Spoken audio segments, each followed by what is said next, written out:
So the meat hook elbow lever workout this month for February is going to be the single arm entry. If you're working on the double arm reverse meat hook and you're happy to keep going with that, keep going with that for another month. There's the 4 different variations, and I just rotate those unless something new comes up and I change the program.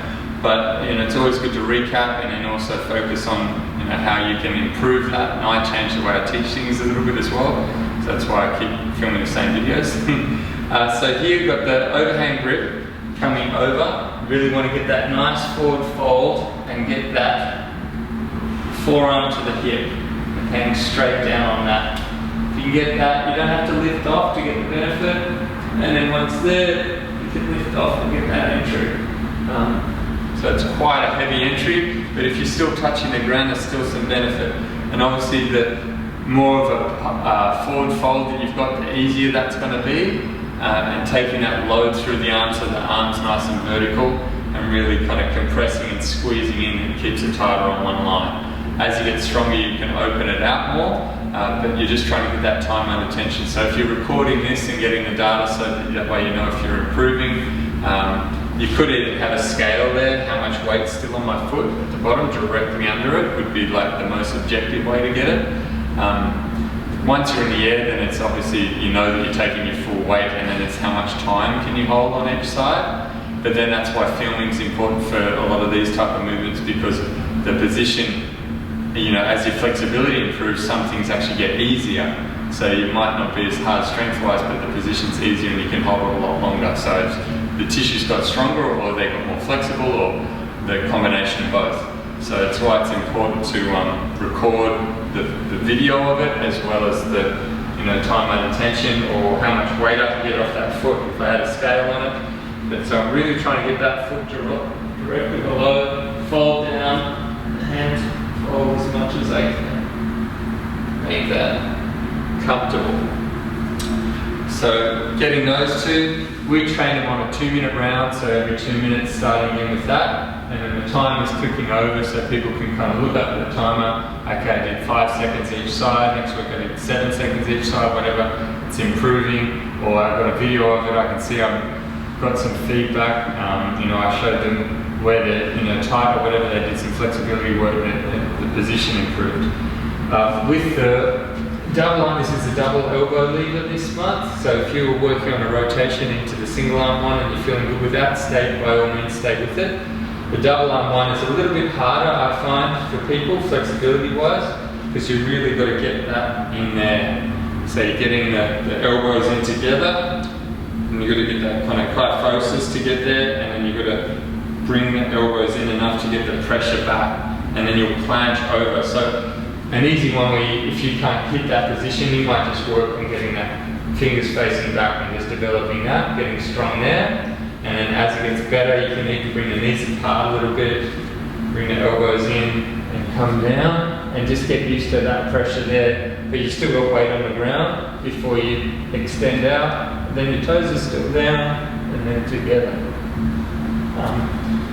So it is pretty heavy, but it's not the heaviest in terms of strength through the shoulders, but it's heavy on the pressure going through here, and to the skin as well there. It's quite hard, so it's hard in a different way, but position, the flexibility through here to hit that position, getting your shoulders far enough forward, all of that. So, and if I look at my week, like I'm not really, out of the things that I'm tracking, you'll see in the spreadsheet that I send through, I'm only tracking certain things, and the meat hook and the elbow lever. I know that if the other things come up, these will just kind of get better, because they're a bit of skill, and I've been able to do quite hard versions in the past, but now I'm limited a little bit with it, with the strength in my neck being a weak link.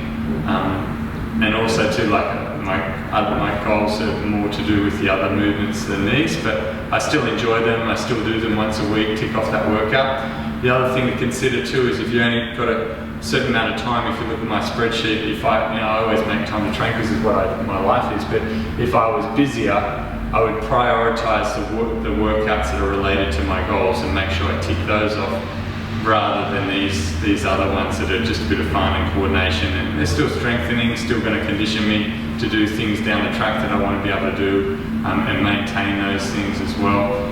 But you know, the other workouts to me have higher ranking and importance. So we're doing these on the Tuesday. I'm going to keep the same programming the whole year this year, so people can really get to know the days, and then I use the Tuesday and Thursday. People get pull-push legs workouts that are on a Monday, Wednesday, Friday if they miss them, and they only come on a Tuesday or a Thursday or whatever. I'm encouraging people to do those more important compound pull-push legs type movements. But again, it just depends on their goals. They might just want to do the workout with the class, but I'm just trying to get people to make sure they tick off the major lifts and improve on those, because they're the ones that are going to give them the best return on, you know, overall development. But what that return is and what the goals are for that person is individualized.